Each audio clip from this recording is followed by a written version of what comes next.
കോഴിക്കോട് നടക്കുന്ന BJP national council കോടികളുടെ മാമാങ്കമെന്ന് പ്രതിപക്ഷ നേതാവ് രമേശ് ചെന്നിത്തല. കേരളത്തിൽ വേരൂന്നാനുള്ള ബി.ജെ.പി ശ്രമം വിഫലമാകുമെന്നും ചെന്നിത്തല പറഞ്ഞു. ഷൊർണൂരിൽ സൗമ്യയുടെ അമ്മയെ സന്ദർശിച്ച ശേഷം സംസാരിക്കുകയായിരുന്നു പ്രതിപക്ഷ നേതാവ്. ഇത്രയും വലിയ കോടികൾ ചെലവഴിച്ചൊരു സമ്മേളനം നടത്തേണ്ട എന്ത് ആവശ്യകതയെന്ന് എനിക്ക് മനസ്സിലാവുന്നില്ല. ഏതായാലും കേരളത്തിൽ ബി.ജെ.പിക്ക് വേര് പിടിക്കാൻ പോകുന്നില്ല. അങ്ങ് കേരളത്തിൽ ബി.ജെ.പിക്ക് ഒരു മുന്നേറ്റം ഉണ്ടാക്കാനും സാധ്യമല്ല.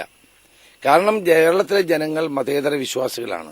ഇവിടെ മതപരമായും വർഗീയമായും ആളുകളെ വേർതിരിക്കാനുള്ള ഒരു നീക്കമാണ് RSSന്റെയും ബി.ജെ.പിയുടെയും ഭാഗത്തുനിന്നുണ്ടാകുന്നത്. ഗോവധത്തിനെതിരെ ആയുധമെടുത്തവരും മുറവിളി കൂട്ടിയതുമായ ബി.ജെ.പിയുടെ നേതാക്കളാണ് ദേശീയ കൗൺസിലിനായി ബീഫിന് പേരുകെട്ട കോഴിക്കോട്ടേക്ക് എത്തുന്നത്. ഇവിടെ സ്ഥിതി മറിച്ചാണ്. ഉത്തരേന്ത്യൻ സംസ്ഥാനങ്ങളിൽ ബീഫിന്റെ പേര് പറഞ്ഞ കൊലപാതകം വരെ നടക്കുമ്പോൾ ഇവിടെ ബീഫ് തേടി വരുന്നവരാണ് ഏറെയും. മികച്ച ഭക്ഷണം കഴിക്കണമെങ്കിൽ കോഴിക്കോട്ടേക്ക് വണ്ടി കയറണമെന്ന് പറയുന്നവരുണ്ട്.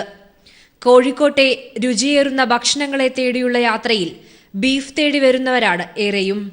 ബീഫ് റോസ്റ്റ്, ബീഫ് ബിരിയാണി, അങ്ങനെ ബീഫ് പെരുമയിൽ കോഴിക്കോടിന് പറയാനുള്ള കഥകളും ഏറെ.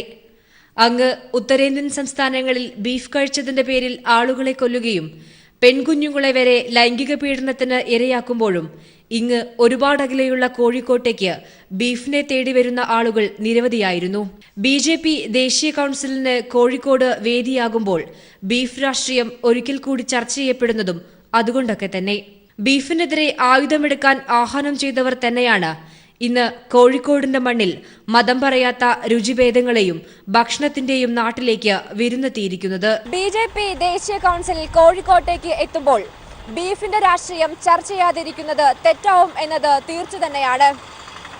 ബീഫിനോട് ഏറ്റവും പ്രിയമുള്ളവരും ബീഫിനെ തേടിയെത്തുന്നവരും കോഴിക്കോട്ടെ ഒരു കാഴ്ച കൂടിയാണ്. അവിടേക്കാണ് ഗോവധത്തിനെതിരെ മുറവിളി കൂട്ടിയ നേതാക്കന്മാരും പ്രവർത്തകരും ദേശീയ കൗൺസിലിനായി എത്തുന്നത് എന്നതും കൗതുകം ഉണർത്തുന്നു. ക്യാമറാമാൻ ഇക്ബാൽ വട്ടംകുളത്തിനൊപ്പം മേഘമാധവൻ, കോഴിക്കോട്. സൗമ്യ വധക്കേസിൽ സംസ്ഥാന സർക്കാർ പുനഃപരിശോധനാ ഹർജി സമർപ്പിച്ചു. ഗോവിന്ദചാമിയെ വധശിക്ഷയിൽ നിന്നും ഒഴിവാക്കിയ വിധിയിൽ ഗുരുതര പിഴവുണ്ടായിട്ടെന്ന് സർക്കാർ പുനഃപരിശോധനാ ഹർജിയിൽ ചൂണ്ടിക്കാട്ടുന്നു. പുനഃപരിശോധനാ ഹർജി തുറന്ന കോടതിയിൽ വാദം കേൾക്കണമെന്നും സംസ്ഥാന സർക്കാർ ആവശ്യപ്പെടുന്നു. ഇക്കാര്യത്തിൽ കേരളത്തിന് വേണ്ടി attorney general Mukul Rohatgi supreme കോടതിയിൽ പരാമർശിക്കും. കൊലക്കുറ്റത്തിന് ആവശ്യമായ തെളിവുണ്ടായിട്ടും ഗോവിന്ദചാമിക്ക് വധശിക്ഷ നൽകാത്തതിനെതിരെയാണ് പുനഃപരിശോധനാ ഹർജി സംസ്ഥാന സർക്കാർ സമർപ്പിച്ചിരിക്കുന്നത്. അറ്റോർണി ജനറൽ മുകുൾ റോത്തഗിയുടെ നിയമോപദേശ പ്രകാരം തയ്യാറാക്കിയ പുനഃപരിശോധനാ ഹർജി സുപ്രീം കോടതിയിൽ ഫയൽ ചെയ്തു. ബലാത്സംഗം, പരിക്കേൽപ്പിക്കൽ തുടങ്ങിയവ അംഗീകരിച്ച സുപ്രീം കോടതി ഗോവിന്ദചാമിയുടെ വധശിക്ഷ മാത്രം ഇളവ് ചെയ്തതിൽ ഗുരുതര പിഴവുണ്ടെന്നാണ് കേരളം ചൂണ്ടിക്കാട്ടുന്നത്. സാധാരണയായി ചേംബറുകളിലാണ് പുനഃപരിശോധനാ ഹർജികൾ പരിഗണിക്കുന്നത്. എന്നാൽ സൗമ്യ കേസിന്റെ ഗൗരവം പരിഗണിച്ച് തുറന്ന കോടതിയിൽ പുനഃപരിശോധനാ ഹർജിയിൽ വാദം കേൾക്കണമെന്ന അപേക്ഷയും സംസ്ഥാനം സമർപ്പിച്ചിട്ടുണ്ട്. ഇക്കാര്യം അറ്റോർണി ജനറൽ മുകുൾ റോത്തഗി അടുത്തയാഴ്ച സുപ്രീം കോടതിക്ക് മുമ്പിൽ പരാമർശമായി ഉയർത്തും. സൗമ്യയുടെ അമ്മയും വിധിക്കെതിരെ പുനഃപരിശോധനാ ഹർജി കഴിഞ്ഞ ദിവസം സമർപ്പിച്ചിരുന്നു. News bureau, Delhi. കേരള സംസ്ഥാന ഭാഗ്യക്കുറിയുടെ തിരുവോണം ബമ്പർ ലോട്ടറിയുടെ നറുക്കെടുപ്പ് ഫലം പ്രഖ്യാപിച്ചു. TC 78 83 68 എന്ന നമ്പർ ടിക്കറ്റിനാണ് ഒന്നാം സമ്മാനമായ 8 കോടി രൂപ ലഭിച്ചത്. തൃശൂർ ജില്ലയിൽ വിൽപ്പന നടത്തിയ ടിക്കറ്റാണിത്. തിരുവനന്തപുരത്ത് ശ്രീചിത്ര പൂർഹോമിൽ നടന്ന നറുക്കെടുപ്പ് മേയർ അഡ്വക്കേറ്റ് VK പ്രശാന്ത് ഉദ്ഘാടനം ചെയ്തു. റെക്കോർഡ് വിൽപ്പനയാണ് തിരുവോണം ബമ്പർ ടിക്കറ്റിലൂടെ സംസ്ഥാന ലോട്ടറി വകുപ്പ് നടത്തിയിരിക്കുന്നത്. 72 ലക്ഷം ടിക്കറ്റ് അച്ചടിച്ചതിൽ 69,79,589 ടിക്കറ്റുകൾ വിറ്റുപോയി. ബാർക്കോഴ കേസ് അട്ടിമറിച്ചത് വിജിലൻസ് ഡയറക്ടറായിരുന്ന ശങ്കർ റെഡ്ഡി തന്നെ. കേസിൽ KM മാണിക്കെതിരായ തെളിവുകൾ പരിഗണിക്കരുതെന്ന് കാണിച്ച റെഡ്ഡി അന്വേഷണ ഉദ്യോഗസ്ഥനായ SP സുകേഷിന് രേഖാമൂലം നിർദ്ദേശം നൽകിയിരുന്നുവെന്ന് വിജിലൻസിന്റെ കുറ്റസമ്മതം. കത്തുകൾ അടിസ്ഥാനമാക്കി റെഡ്ഡിക്കും സുകേഷിനുമെതിരെ അന്വേഷണം നടത്താൻ തിരുവനന്തപുരം വിജിലൻസ് കോടതി ഉത്തരവിട്ടു. നാടകീയത കൊണ്ട് സംഭവബഹുലമായ ബാർക്കോഴ കേസിൽ ആരോപണ വിധേയരായ മുൻ മന്ത്രിമാർക്ക് പിന്നാലെ കേസ് അന്വേഷിച്ചിരുന്ന ഉദ്യോഗസ്ഥരും കുരുക്കിലേക്ക് നീങ്ങുകയാണ്. മാണിക്കെതിരായ ബാർക്കോഴ കേസിലെ അന്വേഷണ ഉദ്യോഗസ്ഥനായ വിജിലൻസ് SP R സുകേശനും മുൻ വിജിലൻസ് ഡയറക്ടർ N ശങ്കർ റെഡ്ഡിക്കുമെതിരെ അന്വേഷണം നടത്താൻ തിരുവനന്തപുരം വിജിലൻസ് കോടതി ജഡ്ജി ബദറുദ്ദീൻ ഉത്തരവിട്ടു. അന്വേഷണ ഘട്ടത്തിൽ ഇരുവരും ചേർന്ന് പ്രതിയായ KM മാണിയെ രക്ഷിക്കുന്നതിനു വേണ്ടി പ്രധാന തെളിവുകളിൽ തിരിമറി കാട്ടിയെന്നാരോപിച്ച് പൊതുപ്രവർത്തകനായ പായിച്ചർ നവാസ് നൽകിയ ഹർജിയിലാണ് കോടതി ഇരുവർക്കുമെതിരെ അന്വേഷണം പ്രഖ്യാപിച്ചിരിക്കുന്നത്. 45 ദിവസത്തിനകം അന്വേഷണ റിപ്പോർട്ട് കോടതിയിൽ സമർപ്പിക്കണമെന്നും വിജിലൻസ് കോടതി ഉത്തരവിൽ പറയുന്നു. സുകേഷിന്റെ കേസ് ഡയറിയിൽ മേലുദ്യോഗസ്ഥനായ ശങ്കർ റെഡ്ഡി ഇടപെട്ടിരുന്നു എന്ന് വിജിലൻസ് തന്നെ ഒടുവിൽ സമ്മതിച്ചു. അന്വേഷണത്തിനിടെ ലഭിച്ച പ്രധാന തെളിവുകൾ അട്ടിമറിക്കുന്നതിനായി 2015 ഫെബ്രുവരിയിലും മാർച്ചിലും 2016 ജനുവരി 6, 11 എന്നീ തീയതികളിലും ശങ്കർ റെഡ്ഡി കീഴുദ്യോഗസ്ഥന് 4 കത്തുകൾ നൽകിയിരുന്നു. കൂടാതെ അന്വേഷണ ഉദ്യോഗസ്ഥന്റെ നിഗമനങ്ങൾ അട്ടിമറിക്കുന്നതിനായി കേസിലെ ദൃക്സാക്ഷിയായ അമ്പിളിയുടെ മൊഴി അവഗണിക്കാൻ ശങ്കർ റെഡ്ഡി സുകേഷിന് നിർദ്ദേശം നൽകിയതിലും ദുരൂഹതയുണ്ടെന്ന് കോടതി വിലയിരുത്തി. ഇതോടെ മുൻ മന്ത്രിമാരായ കെ ബാബുവിനും കെ എം മാണിക്കും പിന്നാലെ പോലീസ് ഉദ്യോഗസ്ഥർ കൂടി ബാർക്കോഴ കേസിൽ ആരോപണ വിധേയരാവുകയാണ്. ഉൽപ്പത്തി മുതൽ നാടകീയത കൊണ്ട് ഏറെ പിരിമുറുക്കങ്ങൾ സമ്മാനിച്ച ബാർക്കോഴ കേസിലെ അന്തർനാടകങ്ങൾ പുതിയ വഴിത്തിരിവിലെത്തുന്നു. നിയമകാര്യ ലേഖകൻ ആനന്ദിനൊപ്പം എസ് ജീവൻകുമാർ, തിരുവനന്തപുരം. ബാർക്കോഴ കേസിൽ അന്വേഷണ ഉദ്യോഗസ്ഥർക്കെതിരെ അന്വേഷണം പ്രഖ്യാപിച്ച കോടതി നടപടി സ്വാഗതാർഹമെന്ന് VS അച്യുതാനന്ദൻ. ആരോപണ വിധേയരെ മാറ്റി നിർത്തി അന്വേഷിക്കണമെന്നും അദ്ദേഹം പ്രസ്താവനയിൽ ആവശ്യപ്പെട്ടു. ബാർക്കോഴ കേസിലെ അന്വേഷണ ഉദ്യോഗസ്ഥരായ ശങ്കർ റെഡ്ഡിക്കും SP സുകേശനും കനത്ത തിരിച്ചടിയാണ് വിജിലൻസ് കോടതി ഉത്തരവ്. LDFും മറ്റ് ഇതര രാഷ്ട്രീയ പ്രസ്ഥാനങ്ങളും ആദ്യം മുതൽ തന്നെ ഉന്നയിച്ച ആരോപണങ്ങൾക്ക് കൂടുതൽ ബലം നൽകുന്നതാണ് ഇന്നത്തെ കോടതി വിധി. മന്ത്രിയെ കണ്ടാൽ സല്യൂട്ട് ചെയ്യാൻ ബാധ്യതപ്പെട്ട ഉദ്യോഗസ്ഥൻ മന്ത്രിപ്രതിയായ അഴിമതി കേസ് അന്വേഷിക്കുന്നു എന്നതായിരുന്നു ബാർക്കോഴ കേസിനെ കൗതുകകരമായ ഒരു അതിഭാവുകത്വത്തിലേക്ക് ഉയർത്തിയത്. ആഴ്ചകൾ കൊണ്ട് മാണിയെ കുറ്റവിമുക്തനാക്കി വിജിലൻസ് റിപ്പോർട്ട് കൈമാറുമെന്ന പൊതുധാരണയെ പിച്ചുചീന്തി SP സുകേശൻ മുന്നോട്ടു പോയപ്പോൾ വെട്ടിവിയർത്തത് മാണിയും കേരള കോൺഗ്രസുമായിരുന്നു. അന്നത്തെ വിജിലൻസ് ADGP ജേക്കബ് തോമസിന്റെ എല്ലാ പിന്തുണയും സുകേഷിനുണ്ടായിരുന്നു എന്നത് പരസ്യമായൊരു രഹസ്യം. കൃത്യമായ തെളിവുകളുടെ അടിസ്ഥാനത്തിൽ മാണിയെ പ്രതിയാക്കാൻ സുകേശൻ വസ്തുതാവിവര റിപ്പോർട്ട് തയ്യാറാക്കിയപ്പോൾ വിജിലൻസ് കൂട്ടിലടച്ച തത്തയല്ലെന്ന് ചുരുങ്ങിയ പക്ഷം മാണിക്കെങ്കിലും ബോധ്യപ്പെട്ടിട്ടുണ്ടാവും. എന്നാൽ അവിടം കൊണ്ടെല്ലാം അവസാനിക്കുകയായിരുന്നു. സുകേശിന്റെ ഊർജ്ജവും വെളിച്ചവുമായിരുന്ന ജേക്കബ് തോമസിന് വിജിലൻസിന് പുറത്തേക്ക് സ്ഥാനചലനമുണ്ടായി. സുപ്രീം കോടതി അഭിഭാഷകരുടെ നിയമോപദേശത്തിന്റെ ബലത്തിൽ സുകേശിന്റെ അന്വേഷണ പുസ്തകത്തിൽ വിജിലൻസ് ഡയറക്ടർ വിൻസെന്റ് പോൾ നെടുകയും കുറുകയും വരയിട്ടു. ഹൈക്കോടതിയുടെ വിമർശനത്തിന് പാത്രീഭൂതനായതോടെ വിൻസെന്റ് പോൾ അജ്ഞാതവാസത്തിന് പോയി.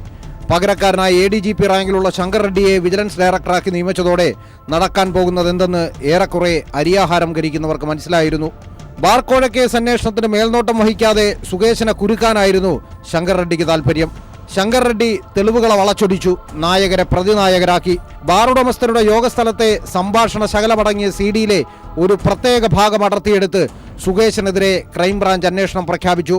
ബാർ മുതലാളിമാരുമായി ഗൂഢാലോചന നടത്തിയെന്ന വിചിത്രമായ കണ്ടെത്തലായിരുന്നു ഇതിനാധാരം. മേലുദ്യോഗസ്ഥർ കൂട്ടത്തോടെ പീഡിപ്പിച്ചപ്പോൾ സുകേശൻ മാണിക്ക് അനുകൂലമായ റിപ്പോർട്ട് എഴുതി നൽകി നല്ല കുട്ടിയായി മാറി.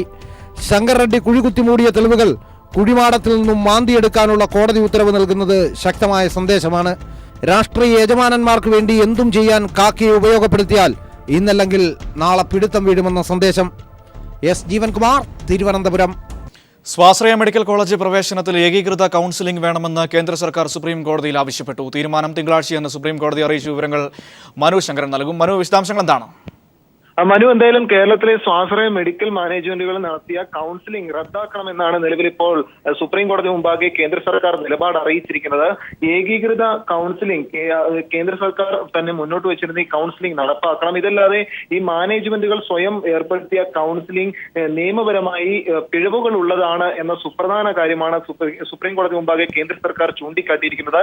ഇക്കാര്യം തിങ്കളാഴ്ച പരിഗണിക്കാം എന്നുകൂടിയാണ് സുപ്രീം കോടതി നിലപാട് വ്യക്തമാക്കിയിരിക്കുന്നത്. നേരത്തെ ജെയിംസ് കമ്മിറ്റി നിർദ്ദേശങ്ങളടക്കം പാലിക്കുന്നതിൽ ഈ സ്വാശ്രയ മെഡിക്കൽ മാനേജ്മെന്റുകൾ നടത്തിയ വീഴ്ചകൾ വലിയ വാർത്തകളായിരുന്നു. ഇത് വലിയ രീതിയിൽ ഈ മുന്നോട്ട് വച്ച നിലപാടുകൾ അട്ടിമറിക്കുന്നതിനുള്ള സ്വാശ്രയ മാനേജ്മെന്റുകളുടെ ശ്രമമാണ് എന്ന രീതിയിൽ വ്യക്തമാവുകയും ചെയ്തിരുന്നു. ഇതിന് പിന്നാലെയാണ് നിലവിൽ ഇപ്പോൾ കേരളത്തിലെ സ്വാശ്രയ മാനേജ്മെന്റ് മെഡിക്കൽ മാനേജ്മെന്റുകൾ നടത്തിയ കൗൺസിലിംഗ് റദ്ദാക്കണമെന്ന് നിലവിൽ കേന്ദ്ര സർക്കാർ തന്നെ നിലപാട് വ്യക്തമാക്കിയിരിക്കുന്നത്. നിലവിൽ സംസ്ഥാന സർക്കാർ ഇക്കാര്യത്തിൽ അനുകൂല ഒരു നിലപാട് സ്വീകരിക്കുകയും ചെയ്തിരുന്നു. അതിനാൽ ഇനി തിങ്കളാഴ്ച സുപ്രീം കോടതി എന്ത് നിലപാട് അറിയിക്കുമെന്നതാണ് കണ്ടറിയേണ്ടത്. അതേസമയം നിലവിൽ ഇപ്പോൾ തന്നെ ഈ സ്വാശ്രയ മെഡിക്കൽ മാനേജ്മെന്റുകൾ നടത്തിയ കൗൺസിലിംഗ് റദ്ദാക്കുന്നതോടെ നിലവിലെ ഈ വിദ്യാർത്ഥികളുടെ ഭാവി സംബന്ധിച്ചുള്ള കാര്യവും കൂടുതൽ ആശങ്കയിലേക്ക് നീങ്ങുമെന്നതും വ്യക്തമാണ്.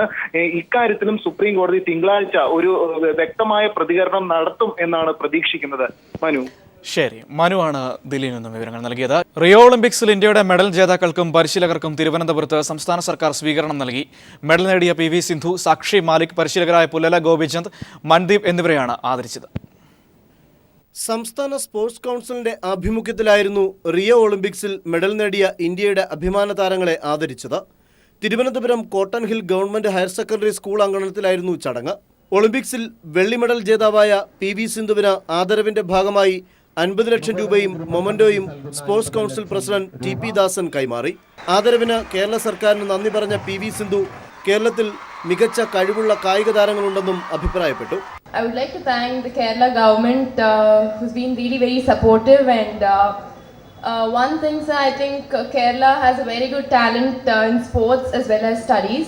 It's just that they're really doing well and I would wish them all the very best and good luck. ഗുസ്തിയിൽ വെങ്കലം നേടിയ കുമാരി സാക്ഷി മാലിക്കിന് 25 ലക്ഷം രൂപയും മൊമന്റോയും സമ്മാനിച്ചു. Cotton Hill School students, thanks for honoring me here. Thanks Kerala government. Thanks Mukad Group. Thanks for your love and support. Thank you. ഇരു കായിക താരങ്ങളുടെയും പരിശീലകരായ ഗോപിചന്ദ്, മന്ദീപ് എന്നിവർക്ക് 10 ലക്ഷം രൂപയും 5 ലക്ഷം രൂപയും നൽകി ആദരിച്ചു. KTDC ചെയർമാൻ M വിജയകുമാർ അധ്യക്ഷത വഹിച്ച ചടങ്ങിൽ ഡെപ്യൂട്ടി മേയർ രാഖി രവികുമാർ മുഖ്യാതിഥിയായിരുന്നു. News bureau, Thiruvananthapuram.